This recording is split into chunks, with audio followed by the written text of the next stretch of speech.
जिस व्यक्ति की गाय में श्रद्धा नहीं है वो वैष्णव नहीं हो सकता, वो सच्चा सनातनी नहीं हो सकता। जिसकी गंगा आदि पवित्र तीर्थों में निष्ठा नहीं है वो कैसे भक्त कहा जाए। जिसकी ब्राह्मण के चरणों में प्रीति नहीं है वो भगवान को प्यारा लगता ही नहीं।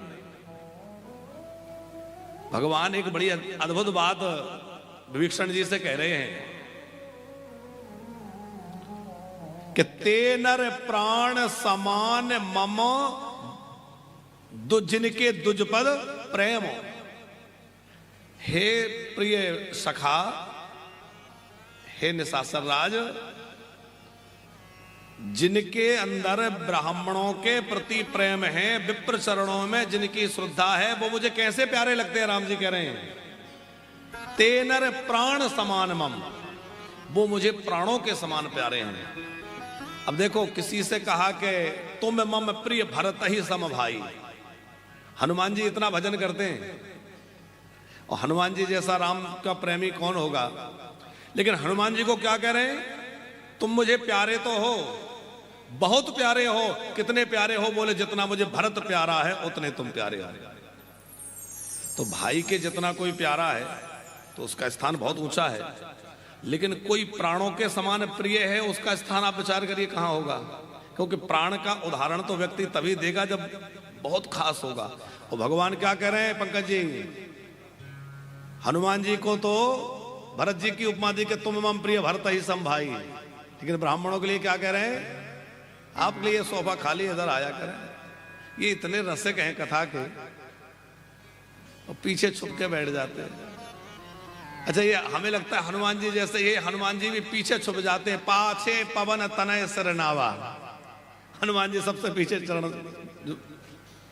तो ये बड़े नामनिष्ठ हैं। तो हम आपसे कह रहे थे कि राम जी क्या कह रहे हैं, ते नर प्राण समान मम, वो व्यक्ति मुझे प्राणों के समान प्रिय है। कौन, बोले जिनके दुजपद प्रेम। तो वैष्णवों की जो निष्ठाएं हैं उनमें एकादशी, तुलसी, नाम निष्ठा तो है ही, पर वैष्णवता के लक्षण क्या हैं, भगवत भक्त के लक्षण क्या हैं। जिसकी साधुओं में प्रीति हो, तीर्थों में श्रद्धा हो, गौ माता के प्रति जिसके अंदर श्रद्धा हो, तुलसी की प्रति श्रद्धा हो। अब जिसके अंदर न तुलसी की निष्ठा है, न तीर्थों के प्रति कोई भाव है, न गाय के प्रति कोई भाव है, न साधु संतों के प्रति कोई भाव है, बताओ वो भक्त कहलाने लायक है क्या। आज ऐसे भी पंथ चल गए हैं जहां साधुता के नाम पर छलावा ऐसा हो रहा है कि उनको ना गाय से मतलब, ना उनको तुलसी से मतलब, ना उनको साधु संतों से। तो ऐसे पंथों को दूर से प्रणाम कर लो, क्योंकि भगवत भक्ति के ये सब लक्षण हैं, ये सब अंग हैं। इनके बिना भक्ति अति दूर है, दूर नहीं अति दूर है, आ ही नहीं सकती। भगवान को पकड़ना है, सीधे सीधे पकड़ में नहीं आएंगे, क्योंकि ये बड़े नटघट हैं, बड़े बड़ों की पकड़ से भाग जाते हैं। इसलिए इनको न पकड़ पाओ तो कोई बात नहीं है, हम जिनके नाम ले रहे हैं इनमें से किसी को पकड़ लो। तुलसी का सेवन करो, नित्य तुलसी में जल चढ़ाओ, तुलसी महारानी को प्रणाम करो और तुलसी महारानी से प्रार्थना करो कि हमारे अंदर तो वो योग्यता नहीं है कि भगवान हमें स्वीकार कर ले। लेकिन आपका एक पत्र भी जिस वस्तु पर अर्पित हो जाता है, हे तुलसी महारानी, आपका छोटा सा एक पत्ता जिस भोग में, जिस पदार्थ में गिर जाए, वो भगवान का हो जाता है, भगवान उससे स्वीकार कर लेते हैं। तो आप मुझ दीनहीन पर भी कृपा करो। जैसे भले ही कोई भोजन आपने बनाया, बहुत ध्यान से सुनिएगा, आपने जो भोजन बनाया वो उसमें अनेक दोष हो सकते हैं। कैसे आटा बनाया गया, कैसे गूंथा गया, कैसे बनाया गया भोजन, उस समय आपकी मनोदशा क्या थी, भाव दशा क्या थी, आपका शरीर शुद्ध था कि नहीं था, बहुत सारी बातें हो सकती हैं कि नहीं। बोलते समय मुख से थूक उछट गया, तो कई प्रकार की अशुद्धि की संभावना है कि नहीं है? कई तरह के दोष हो सकते हैं हमने जो भोजन बनाया। लेकिन फिर भी जब उसमें तुलसी दल पड़ जाता है तो भगवान उसके उन दोषों की ओर नहीं देखते, उसमें ये देखते हैं कि इसमें मेरी प्राण वल्लभा तुलसी विराजमान है, और उस भोजन को, उस भोग को भगवान ग्रहण कर लेते हैं। ठीक उसी प्रकार से जो अपने कंठ में तुलसी पधरा लेता है, जो तुलसी का आश्रय लेकर के तुलसी धारण कर लेता है, उसमें भी भगवान फिर दोष नहीं देखते, फिर देखते हैं कि ये तो मेरी प्राण वल्लभा को कंठ से लगाए हुए है, अब मुझे इसको अपनाना ही पड़ेगा, अब इसको मुझे अपना बनाना ही पड़ेगा। इसलिए आज एकादशी है, जिन्होंने तुलसी ना पहनी हो, संकल्प पूर्वक आज से ही तुलसी धारण कर लो। भैया ये तुलसी महारानी सामान्य नहीं है, हमारे ब्रज की गोपियां कह रही हैं, कश्चिद तुलसी कल्याणी गोविंद चरण प्रिय सहत्वाल कुलैर बिभ्रद दृष्टते प्रयोच्युतः। हे कल्याणी, आप सदा सर्वदा गोविंद की प्रिया हैं, आप गोविंद की प्राण वल्लभा हैं। आप निश्चित ही ये जानती होंगी कि वो कहां हैं। तो जिन विश्लेषणों का वर्णन, जिन विश्लेषणों का बखान गोपियां कर रही हैं, वो सामान्य नहीं है। इसलिए हम सब तुलसी अवश्य धारण करें, नित्य तुलसी का सेवन अवश्य करें। देखो कितना करना है, कोई बहुत ज्यादा नहीं करना है। तुलसी में थोड़ा जल चढ़ा दिया, तुलसी की परिक्रमा कर ली, तुलसी को प्रणाम कर लिया, संध्या में थोड़ा दीपक जला दिया, इतने में ही तो तुलसी प्रसन्न हो जाती है। कौन सा आपको षोडशोपचार पूजन करनी है? वैष्णवों की निष्ठा में तुलसी निष्ठा की बहुत विशेषता है। स्कंद पुराण तो यहां तक कहता है कि जिस गमले में तुलसी लगी है, उस गमले की मृतिका से कोई स्नान कर ले तो उसको 100 बार गंगा स्नान करने का फल प्राप्त हो जाता है। तुलसी के जड़ों की मिट्टी को निकाल करके उस मृतिका से स्नान कर लेने से 100 बार गंगा स्नान का फल प्राप्त हो जाता है। एकादशी में यदि कोई तुलसी का चंदन भगवान को अर्पण कर दे, तुलसी का चंदन समझते हैं आप लोग, जिसको हरि चंदन बोला जाता है। तुलसी की काष्ठ को घिसिए और तुलसी की काष्ठ को घिस करके उसमें से जो चंदन बने वो श्री ठाकुर जी को अर्पित कर दीजिए। उससे ठाकुर जी इतने अधिक प्रसन्न होते हैं कि क्या कहना। वो श्री राधा जी से कह रहे हैं, जो मुझे हरि चंदन समर्पित करता है मैं उसका ऋणी बन जाता हूं और उसके पीछे पीछे चलने लगता हूं कि ये कोई आदेश करे तो मैं इसकी सेवा करूं। बहुत महिमा है हरि चंदन की। बड़े सरल साधन हैं, पर हम लोगों का प्रमाद इतना है भगवान की सेवा में, भगवान की चर्या में, कि नहीं कर पाते। हम लोग संसार के लिए कितना कुछ करते हैं। अच्छा विचार करिए, धन प्राप्त करने के लिए कितना परिश्रम करते हैं, भोग प्राप्ति के लिए कितनी भागदौड़ करते हैं। उसमें से सोलमांस भी यदि हम लोग भैया भगवान की प्राप्ति के लिए कर लें, भगवान की प्रसन्नता के लिए कर लें, तो बड़ी सरल है भगवत प्राप्ति। क्यों सरल है? क्योंकि न संसार हमारा था, न ये संसार हमारा है, और न ये संसार कभी हमारा हो सकता। और भगवान हमारे थे, भगवान हमारे हैं, और भगवान ही हमारे रहेंगे। तो जो हमारा हो ही नहीं सकता उसके लिए तो हम दिन रात भाग रहे हैं, और जो हमेशा से हमारे अपने हैं उनके लिए हम याद ही नहीं कर रहे हैं। तो हम अभागे हैं कि नहीं? नित्य तुलसी का अर्चन करें, तुलसी कंठ में धारण करके रखें। और जो सालिग्राम जी को तुलसी अर्पित करता है उसको एक एक पत्र तुलसी का अर्पण करने में बड़ी भारी स्वर्ण राशि के दान का फल मिलता है। जो खूब स्वर्ण दान करने से फल होता है, वह एक तुलसी पत्र भगवान को पधरा देने से हो जाता है। जो तुलसी और सालिग्राम का संयोग कराता है, उसके घर में परस्पर कलह नहीं रहती। पति पत्नी में बहुत झगड़ा होता है, लोग पूछते हैं महाराज जी क्या उपाय करें, तमाम तरह के टोटके भी लोग बताते हैं। यदि पति पत्नी में झगड़े होते हैं तो आज हम आपको 2 प्रकार के प्रयोग बता रहे हैं, ये करके देख लीजिए, और 6 महीने में एक तरफ पूरी तरह से परिवर्तन ना आ जाए तो आके हमसे शिकायत करिए। 6 तो हम बहुत अधिक कह रहे हैं, परिणाम तो आपको 15 दिन में दिखने लग जाएगा। क्या? एक तो बड़ी श्रद्धा पूर्वक सालिग्राम जी को नित्य तुलसी अर्पण करने का, क्योंकि तुलसी भगवान की प्रिया है और उन प्रिया प्रियतम का मिलन कराने से आपके दाम्पत्य जीवन की खटपट समाप्त हो जाएगी, परस्पर जो कलह है वो मिट जाएगी और परस्पर प्रीति उत्पन्न हो जाएगी, दोनों की एक दूसरे के प्रति प्रेम बढ़ जाएगा। दूसरा है भगवान अर्धनारेश्वर महादेव का पूजन। जिन पति पत्नी में दंपत्ति में बहुत कलह रहता हो, विचार नहीं मिलते हो, मतभेद रहता हो, वो भगवान अर्धनारेश्वर महादेव की छवि घर में विराजमान कर लें।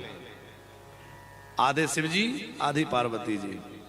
अर्धनारेश्वर महादेव का पूजन करें, हो सके तो अर्धनारेश्वर स्तोत्र का पाठ करें, और विधि पूर्वक भगवान अर्धनारेश्वर का पूजन करने से बड़ी जल्दी दंपत्ति की कलह समाप्त हो जाती है और परस्पर दोनों में प्रेम हो जाता है, घर में आनंद हो जाता है। तो हम आपसे कह रहे हैं, एक तो तुलसी, दूसरी नाम की निष्ठा। आज कई लोग ऐसे हैं जो कहते हैं अरे नाम जपने से क्या होगा।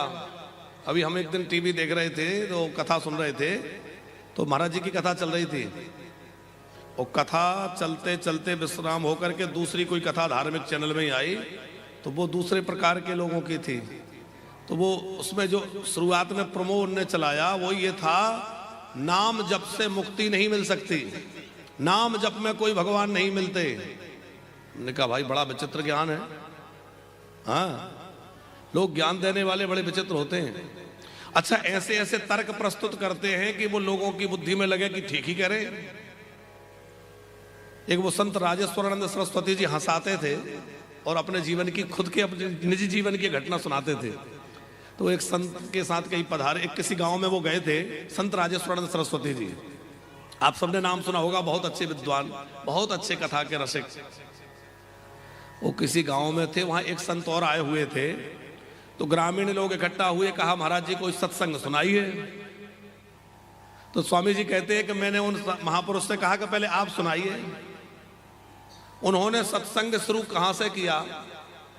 बोले ये राम कृष्ण शिव दुर्गा ये कोई भी भगवान नहीं है, सत्संग यहां से शुरू हुआ। महाराज जी कहते हैं, महाराज जी चक्कर में पड़ गए, भाई ये कैसा सत्संग है।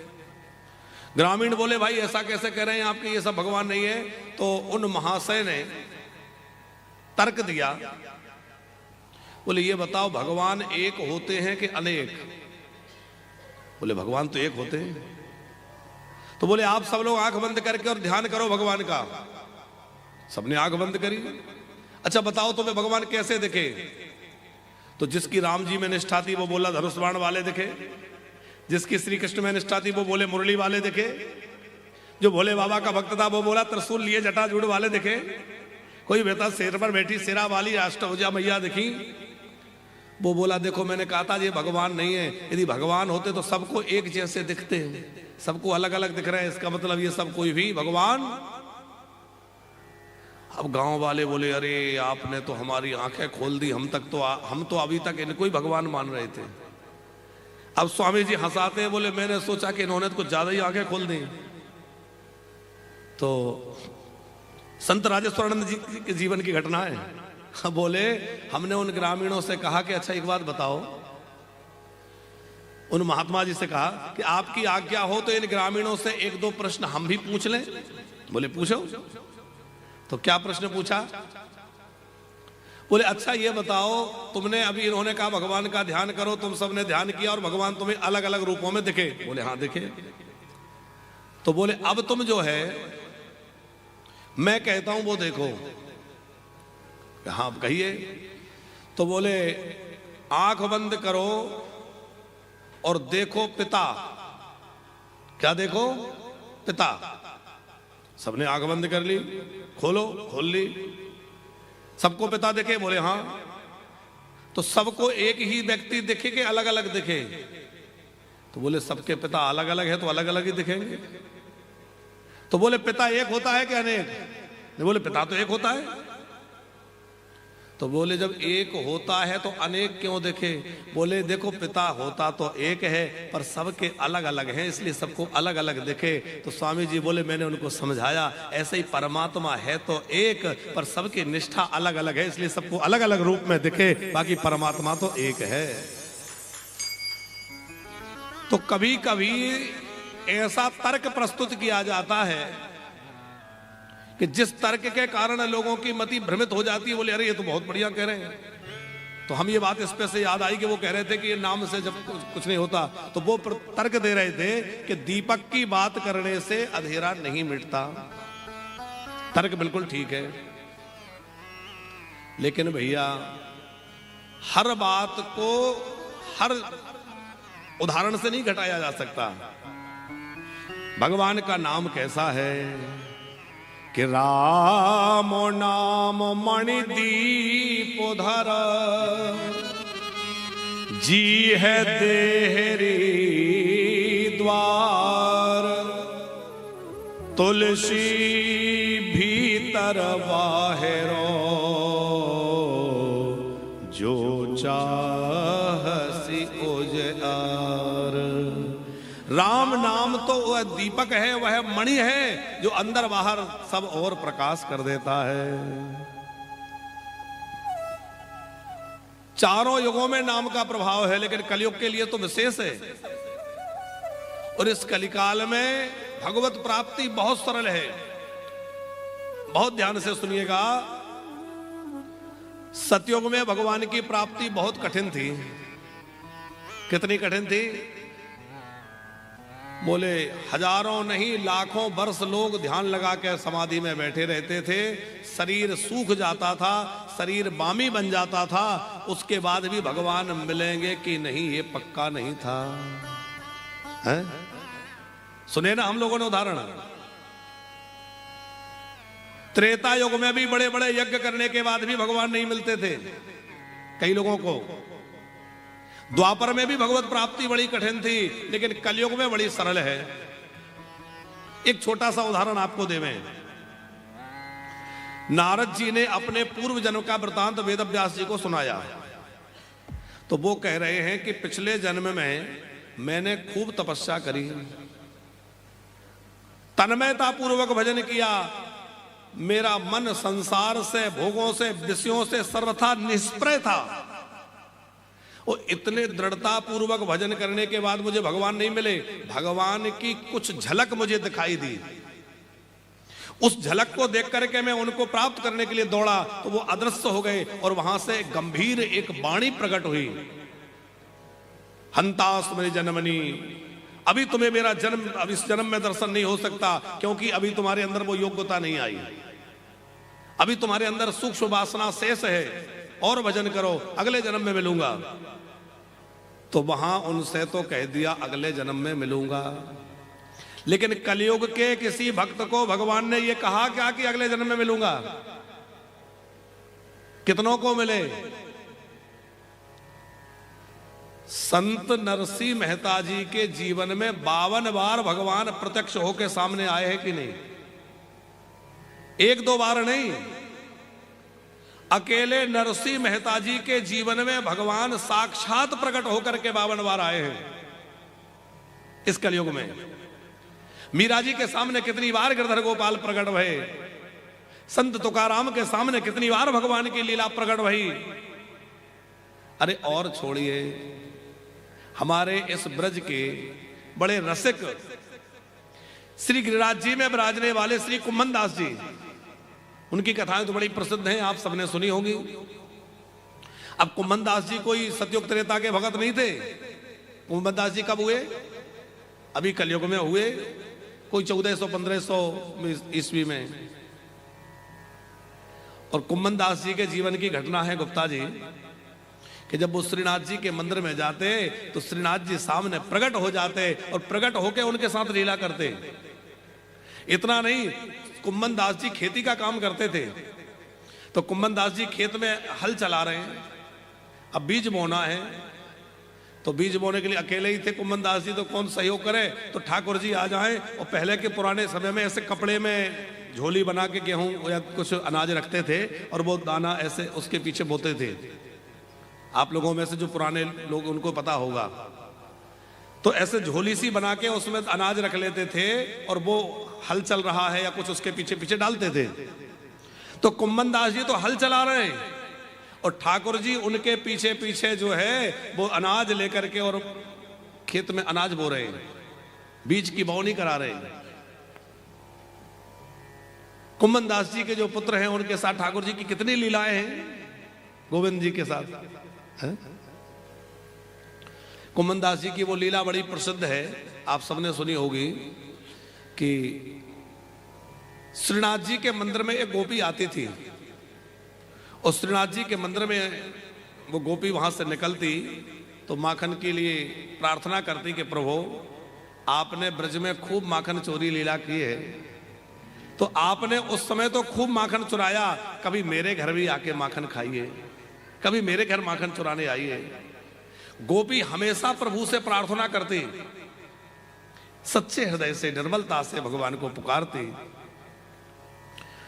एक दिन भगवान श्रीनाथ जी ने कुम्भन दास जी से कहा, कुम्भन देखो आज हम लोगों को एक गोपी के घर चलना है और चोरी करने के लिए चलना है। और ये बात सुनकर के कुम्भन दास जी तो घबरा गए, भाई हमने तो कभी चोरी की नहीं, हमारे बाप दादाओं ने नहीं की, हम कैसे चोरी करेंगे? बोले देखो इसमें घबराने की कोई बात नहीं है और चोरी करने में कोई बहुत ज्यादा समझदारी की आवश्यकता नहीं है, बस फुर्ती रखना, मेरे साथ चलो। तो ठाकुर जी कुम्भन दास जी को लेकर के चोरी के लिए गए, उसी गोपी के घर में गए जो बुलाती थी, कभी पधारिए कभी कृपा करिए। और कुम्भन दास जी से कहा कि देखो मटकी तो बहुत ऊपर है, तो ऐसे मटकी नहीं उतारी जाएगी, तुम ऐसा करो कि घोड़ा बन के खड़े हो जाओ, मैं तुम्हारी पीठ पे खड़ा हो जाता हूं और पीठ पे खड़ा होकर के माखन की मटकी से माखन निकाल लूंगा। कुम्भन दास जी बोले जो आज्ञा। बोले देखो कुम्भन, जब तक माखन पूरा निकाल ना ले खा ले तब तक यहां से हटना नहीं, ऐसे ही घोड़े बने रहना। बोले ठीक है। अब ठाकुर जी ऊपर खड़े हो गए और माखन की मटकी से माखन निकालने लगे, माखन से लेकर के पाने लगे। उसी समय एक बड़ी विचित्र लीला भई। ठाकुर जी के कमर में जो पीतांबरी बंधी है वो पता नहीं कैसे खसकने लगी। अब पीतांबरी खसकने लगी तो उन्होंने कहा, कुम्भन, अरे कुम्भन दास जरा मेरी पीतांबरी को ठीक करो। कुम्भन दास जी बोले कि देखो मैं कैसे ठीक करूं, मैं तो नीचे घोड़ा बना हूं। बोले जल्दी हटो, कैसे भी उठो और जल्दी मेरी पहले पीतांबरी ठीक करो। कुम्भन दास जी बोले सरकार मैं यहां से नहीं हट सकता, क्योंकि आपकी आज्ञा है कि जब तक मैं ऊपर माखन ले रहा हूं तब तक ऐसे ही घोड़े बने रहना, तो आपने जो पहले आज्ञा दी है वो पहले पूरी करूंगा। उनके भी लीला का आनंद सूझा। बोले नहीं मैं तो घोड़े ही बना रहूंगा। अब वो नहीं हटे तब तक तो वो पूरी खसकी जा रही थी, तो ठाकुर जी दो हाथ और प्रकट कर लिए, चतुर्भुज रूप हो गए और दो हाथ से मटकी पकड़े हुए हैं और दो हाथ से प्रभु ने अपनी पीतांबरी थाम ली और प्रभु का वह चतुर्भुज रूप देखा और प्रभु के द्वारा खाए हुए माखन में से कुछ रस, कुछ माखन का अंश कुम्भन दास जी के ऊपर पड़ा। इतना प्रेम विह्वल हो गए कि मूर्छा में चले गए और गिर गए। कुम्भन दास जी गिरे, मूर्छित हो गए, भाव में डूब गए।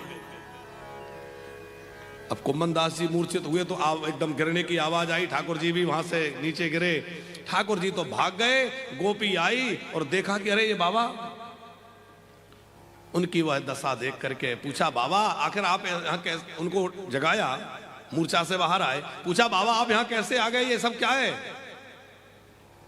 कुम्मन दास जी ने कहा देवी मैं तेरे चरणों में वंदना करता हूं, धन्य है तेरा भाव जो तेरे कारण भगवान श्रीनाथ ठाकुर जी जो है अपने निज महल मंदिर से निकल के तेरे घर में माखन चुराने आए थे, मैं उन्हीं के साथ आया था। उनकी भाव दशा, उनकी प्रेम दशा देखकर गोपी समझ गई कि ठाकुर जी लीला करके अभी अभी माखन खा के गए हैं। आनंद विभोर हो गई। कुम्मन दास जी के नेत्रों से तो अश्रु बह रहे थे, उस गोपी के नेत्रों से भी झरझर आंसू बहने लगे। धन्य है मेरे नाथ, आपकी लीला धन्य है। तो कुम्मन दास जी ने जाकर शिकायत करी, प्रभु आज तो मुझे छोड़कर भाग आए। ठाकुर जी बोले देखो मैंने तो पहले ही कहा था कि चोरी के काम में फुर्ती रखनी पड़ती है, अब तुमने फुर्ती नहीं रखी तो पकड़े गए। ये कथा हमने इसलिए सुनाई कि आप जरा विचार तो करो कि कलयुग में भगवान की कितनी सहज प्राप्ति है। कुम्मन दास जी, रैदास जी, कबीर दास जी, सबके जीवन में भगवान की कितनी लीलाएं भई हैं। रैदास जी के जीवन में कितनी बार भगवान आए। रैदास जी खूब साधु सेवा करते थे, खूब संत सेवा रैदास जी के यहां होती थी। एक बार भगवान को लगा कि ये तो बड़े गरीबी में गुजारा करते हैं, पिताजी ने तो कुछ दिया नहीं था। कभी आपने रैदास जी का चरित्र सुना होगा, तो इनके पिता तो बड़े धनी थे तो चर्मकार, लेकिन धनी मानी थे। लेकिन धनी होते हुए भी वो भगवत विमुख थे, संत सेवा से विमुख थे, और ये चोरी छुपे सेवा करते थे।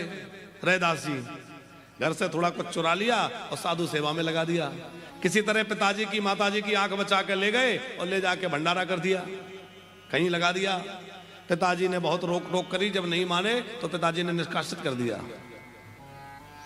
अब ये किसी चौराहे पर बैठ करके लोगों के जूते ठीक करने लगे, जूते सिलने का काम करने लगे, जूते बनाने का काम करने लगे, और दो चार आना जो आ जाता उसी से साधु सेवा करते। कोई साधु संत आ जाते, उनको राशन पानी की व्यवस्था कर देते। भगवान ने सोचा कि ये इतनी साधु सेवा करते हैं, मुझे इनके लिए कुछ धन का प्रबंध करना चाहिए ताकि ये अच्छे से साधु सेवा कर सकें।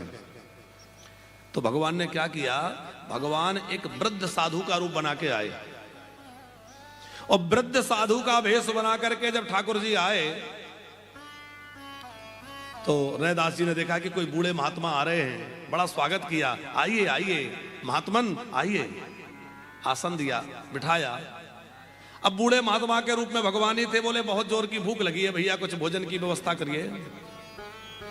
रैदास जी ने कहा कि देखो मैं सूखा सामान, आटा, बूरा, घी आपको दे देता हूं, आप बना लीजिए।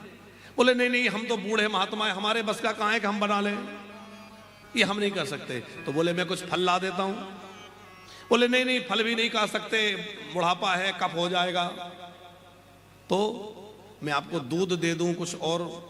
बोले नहीं नहीं, दाल भात खाना है, और हमने सुना है तुम्हारी पत्नी जो है कड़ी पकौड़ी बहुत बढ़िया बनाती है, तो आप तो कड़ी पकौड़ी बनवाओ, वो पाएंगे। अब इतना सुन के रैदास जी ने कहा कि आप शायद नहीं जानते मैं कौन हूं, मैं चर्मकार कुल में उत्पन्न हुआ हूं, और यदि आप मेरे हाथ का बना मेरे घर का भोजन करेंगे तो साधु समाज आपको अपने समाज से बहिष्कृत कर देगा। ये बोले देखो हम तो वैसे ही अकेले रहते हैं, समाज से दूर ही रहते हैं, कोई रखे अलग करे हमें इसका कोई फर्क नहीं पड़ता, पर हम तो ये सब नहीं मानते, हम तो तुम्हारे ही खाएंगे। अब वो तो साक्षात ठाकुर जी थे। रैदास जी की पत्नी ने बहुत सुंदर रसोई बनाई, ठाकुर जी ने बड़े प्रेम से पाई, और खूब प्रेम से पा करके जब जाने लगे, रात्रि विश्राम भी किया, सवेरे जाने लगे, तो जाते जाते अपने कपड़े में से एक थैली में से कपड़ा निकाला, पोटली, उसमें से खोल के एक मणि, वो कौन सी मणि थी, पारस मणि, पारस मणि रैदास जी के हाथ में रखी, देने लगे कि ये पारस मणि रख लो। रैदास जी ने कहा इसका मैं क्या करूंगा।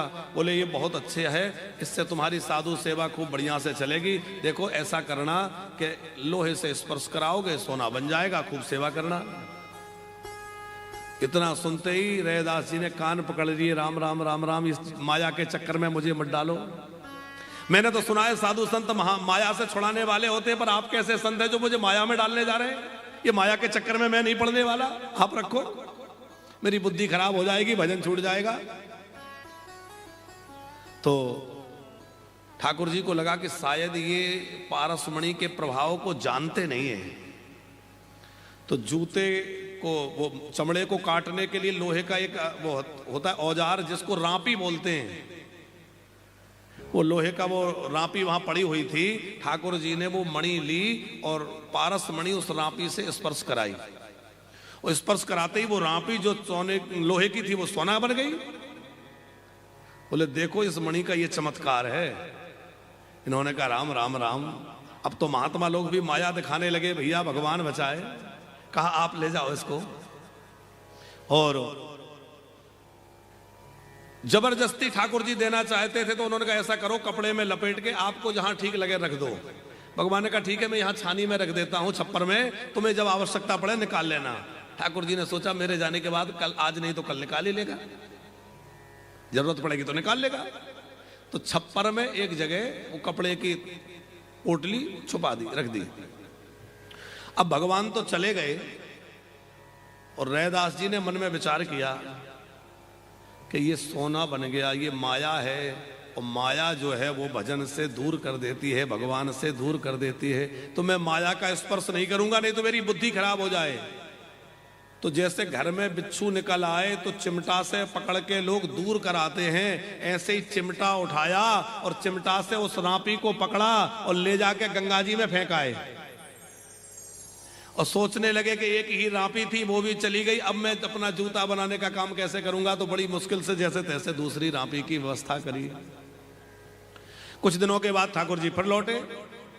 अब तो भाई खूब धन हो गया होगा, खूब व्यवस्था बढ़ गई होगी। लौट के आए तो वही जूते बनाने का काम और सीताराम सीताराम का जप और संतों की सेवा। अरे रैदास, तुमने उस मणि से कुछ लाभ नहीं लिया?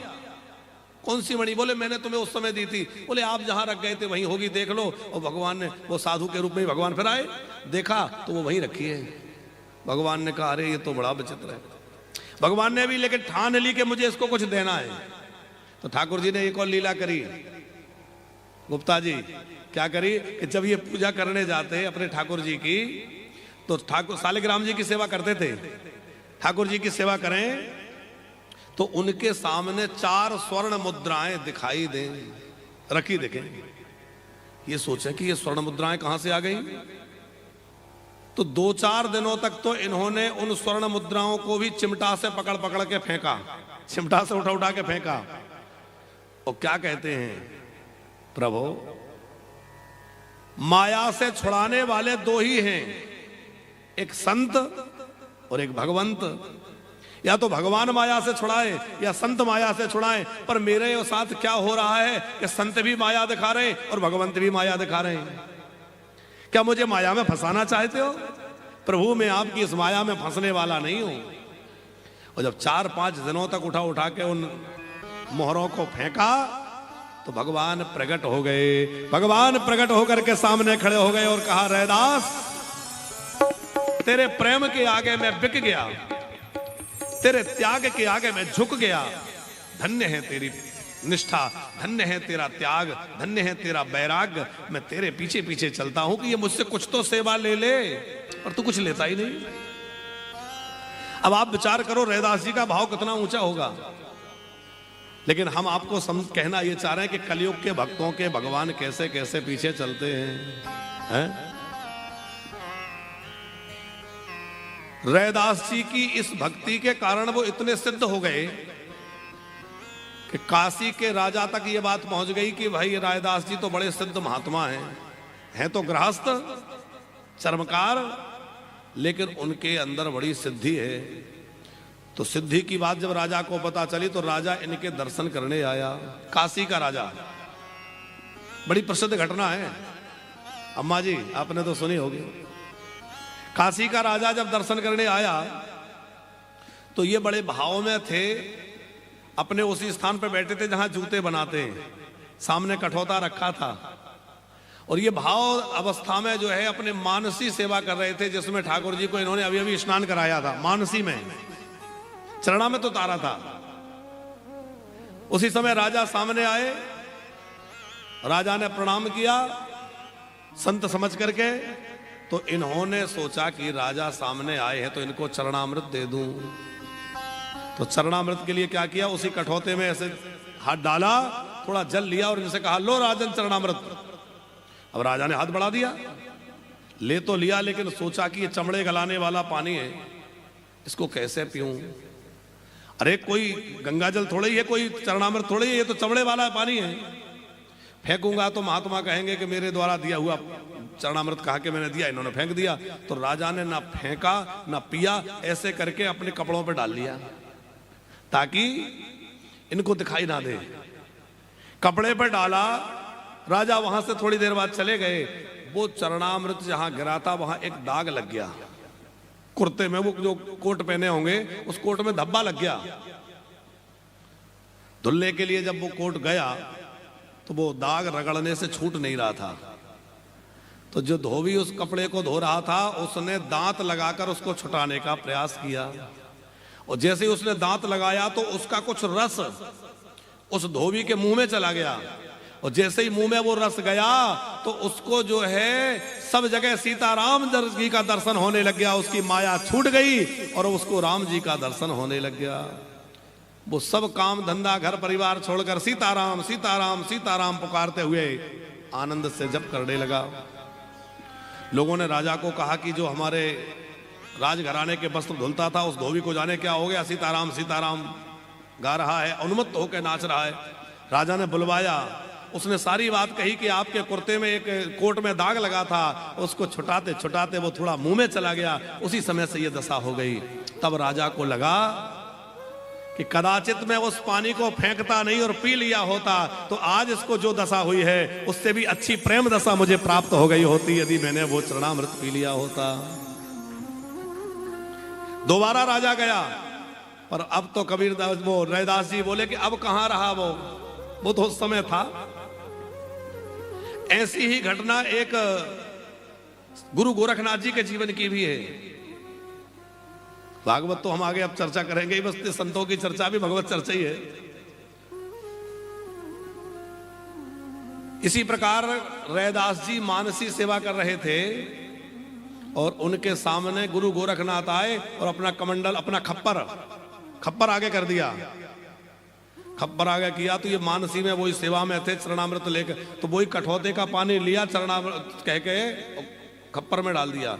अब गोरखनाथ जी ने सोचा कि ये बड़ा विचित्र व्यक्ति है, इसने तो चमड़े गलाने वाला पानी मेरे खप्पर में रख दिया। तो ना फेंका ना पिया, यूं ही लिए चले गए और कबीरदास जी के यहां पहुंच गए। काशी में कबीरदास जी रहते थे, काशी में रैदास जी रहते थे। तो वहां कबीरदास जी की बेटी थी कमाली। कमाली ने पूछा चाचा कहां से आ रहे हैं? कहा बेटी मैं घूमते घूमते रैदास के यहां गया था और मैंने उससे पीने के लिए पानी मांगा और पानी की जगह पर उसने मुझे ये कठौते का पानी दे दिया, ये चमड़े का पानी। कमाली बोली क्या करोगे? बोले क्या करूंगा, एक तरफ डाल दूंगा। बोले इससे अच्छा मुझे दे दो। तो वो पानी था, गोरखनाथ जी ने वो कमाली को दे दिया। कमाली ने पानी पी लिया और जीवन में कमाल हो गया। क्या कमाल हुआ? बड़ी प्यारी घटना है। इतना अद्भुत चमत्कार, इस भगवत साक्षात्कार उसको हो गया कि उसको सर्वत्र भगवत दर्शन होने लग गया वो जल पीने से। एक बार गुरु गोरखनाथ सारे भारत का भ्रमण करते हुए और घूम रहे थे कि कोई भी मेरा खप्पर जो कोई भर देगा मैं उसी के घर भोजन करूंगा। उन्होंने अपने योग बल से उस खप्पर को ऐसा कर दिया था कि चाहे जो कोई कितना भी डाल दे खप्पर भरता नहीं था। जो मेरा खप्पर भर देगा उसी के घर भोजन करूंगा। घूमते घूमते मुल्तान पहुंच गए, जो आजकल पाकिस्तान में है, वो पहले हिंदुस्तानी था, भारत ही था। मुल्तान में कबीरदास जी की बेटी की ससुराल थी, कमाली की। कमाली ने सुना कि कोई योगी इस प्रकार से कह रहा है कि मेरा कोई खप्पर भर दे, बड़ा योगी है, बड़ा सिद्ध है। कमाली ने अपने पति से कहा यहां बुला लो। उसके पति ने कहा हम क्या करेंगे? बोले तुम बुलाओ तो सही। और जब बुलाया तो पर्दे के अंदर से कमाली ने एक छोटी चम्मच से खीर ली बड़ी चम्मच नहीं, छोटी चम्मच। और जैसे ही वो गोरखनाथ जी के खप्पर में डाली तो खप्पर भर गया और ऊपर से जो है बाहर करने लगी, एकदम खप्पर भर गया। गोरखनाथ चकरा गए, भाई ये क्या चक्कर है, ये तेरे अंदर इतना कमाल कैसे आ गया, इतनी शक्ति कहां से आ गई कि तूने मेरा खप्पर भर दिया, कौन है तू? बाहर निकली और कहा, चाचा पहचानो, मैं कबीर दास जी की बेटी कमाली। अरे बेटी कमाली, पर तूने इतना चमत्कार कैसे कर दिया? वो बोली कि काका, ये उसी चरणामृत का प्रभाव है जो रैदास जी के यहां से आप लेके आए थे। जब से मैंने पिया है तब से मेरी ये दशा हो गई है कि बड़े बड़े योगी भी जिसको प्राप्त नहीं कर सकते वो मुझे प्राप्त हो गया है। तब गोरखनाथ जी की समझ में आई कि मैंने बहुत बड़ी गलती कर दी, उस समय मुझे वो जल पी लेना था। तो भागते भय रैदास जी के आए और रैदास जी से कहा कि आप मुझे वो चरणामृत फिर से दे दीजिए। तो रैदास जी ने एक बड़ी अच्छी बात कही है कि प्यासे थे तब पिया नहीं, जिन पिया पिया को जान लिया।